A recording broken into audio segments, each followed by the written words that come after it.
Well, good morning. Thank you for joining us. We're gathered here today on the traditional territory of the signatories of Treaty 6, and I want to acknowledge the Métis people who share a deep connection with this land. I'm joined today by Mona Koch, who, like thousands of Albertans, is struggling to find a family doctor. Over the past 3.5 years, I've heard from thousands of Albertans about how they or their loved ones have been impacted by the chaos that the UCP government has caused in our public health care system. From healthcare workers who are so overworked and burned out that they feel they have no other choice than to leave the province, to parents waiting for help at a hospital emergency for more than 17 hours with a sick child in their arms, to a woman who was told to hire her own transport to take her ailing 92-year-old mother, who ended up being admitted to emergency because the dispatcher decided that was the best option. In October, Danielle Smith pledged to Albertans that she had a 90-day plan to fix public health care. Well, that was 113 days ago, and not only is there no end in sight to the chaos in healthcare, her plan has been an utter disaster. Dozens of rural hospitals are partially closed because of staff shortages, ambulance delays are getting longer and longer, and hundreds of thousands of Albertans are still without a family doctor because of the unrelenting chaos created by Danielle Smith and the UCP government. Recently, we heard from Kathy Ward, who moved with her husband from the Maritimes to Alberta in 2020. And their main criteria when buying a home was that the city or town they moved to must have a hospital and access to a family doctor. Well, they recently received a note from their doctor to inform them he was leaving Alberta, and after April 7th, he would no longer be able to provide medical care. Kathy's doctor cited his main reason for leaving as, and I quote, the unstable political climate within the Alberta government and Alberta Health. Between unilaterally ending agreements with physicians to replacing the entire health authority board, this is a large reason that many physicians choose to leave, end quote. Kathy says there's no new doctors in Wetaskiwin that are taking new patients. We do not have enough family doctors in this province. I would now like to turn things over to Mona to share her story. Thank you, David. I'm here today because I, like hundreds of thousands of Albertans, can't find a family doctor. I had a family doctor who I have been with for 8 years, but in November, I received an email informing me that due to changes in her practice, she would no longer be able to continue providing me medical care. The email informed me that she would continue to provide me with medical care for the next 90 days to allow me to transition to the care of my new physician, and there were recommendations of resources for finding a new doctor. I can't really describe what I felt when I read that letter. Shock and disbelief were probably the main emotions that hit me. I just didn't understand what was happening. I made an appointment to see her while I still could to get my physical done before the 90 days ended. I asked her about the changes in the clinic and why it meant she could no longer be my doctor. She said because other doctors left the clinic, she would be taking on some of the patients from those doctors, so she had to drop some patients. Through a lottery system, my name came up and I was no longer going to be her patient. She said it was the fairest way to do it. They basically put my name in a hat, and if your name was drawn, it was sorry, you're SOL and have no family doctor. Well, that's no lottery I wanted to win. I have been with my family doctor for 8 years. She knows my medical history, and there's that comfort of consistency and familiarity. And honestly, at my age, I'm 62 years old, I prefer to have a female doctor instead of a male doctor. I had absolutely no idea this could happen. I don't know how many names were drawn, but I wasn't the only one.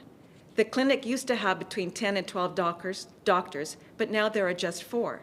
So through a lottery system, my name came up, and now I have no family doctor. What the? I've never heard of such a thing. I thought, is this legal? So I called the College of Physicians and Surgeons, and they said it was. I've been referred to a specialist for an eye issue, and I will be seeing him in April. In a letter I received from the specialist, he wanted to know who my family physician was. Well, I won't have a family physician in April, so now what do I do for the results?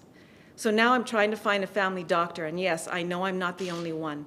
One of the recommendations in the letter was to go to the CPSA website to look for a family doctor. So I did. But when I found a family doctor on the website that is taking new patients, I would call, be told they aren't accepting new patients. I called the college again and was told they aren't getting updates from the doctors, so the system is out of date. The healthcare system in Alberta is a mess. How long can this go on? Don't think just because you have a family doctor, you won't be impacted. I had a fantastic family doctor, and look what happened to me.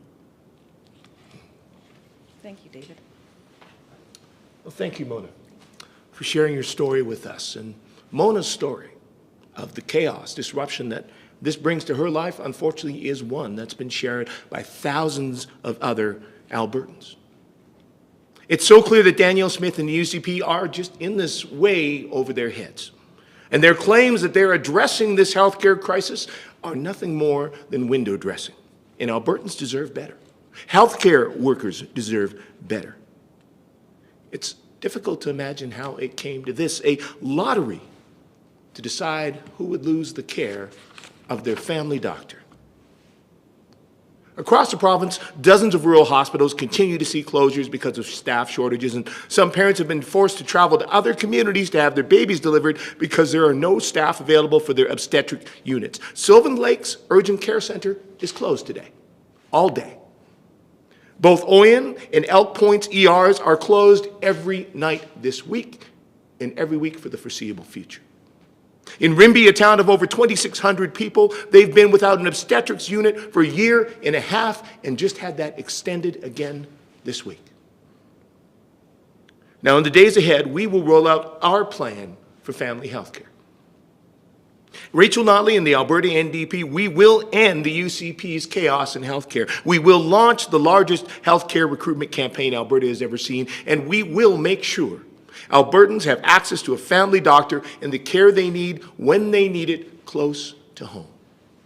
We will put an end to the UCP's failed experiments in privatization, and we will repair and rebuild publicly funded, publicly delivered healthcare in Alberta. We will bring real resources to the front line. We will work collaboratively, respectfully with healthcare professionals.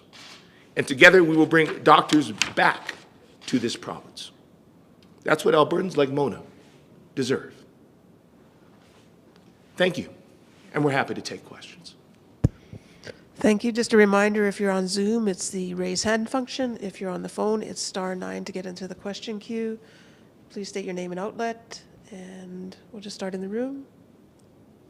Okay, we'll go to the caller on your line is open.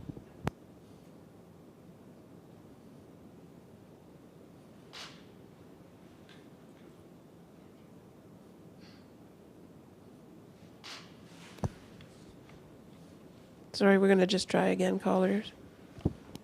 I'm on Zoom. Can you hear me? Yes, we've got you now. Yeah, my name's Nicole Lampa, and I'm calling from CTV News. Mona, can we get your spelling of your first and last name, please? It's Koch, K-O-C-H. K-O-C-H. And would you be able to say where your family doctor was located in Edmonton? It's at the Collingwood Crossing Medical Clinic.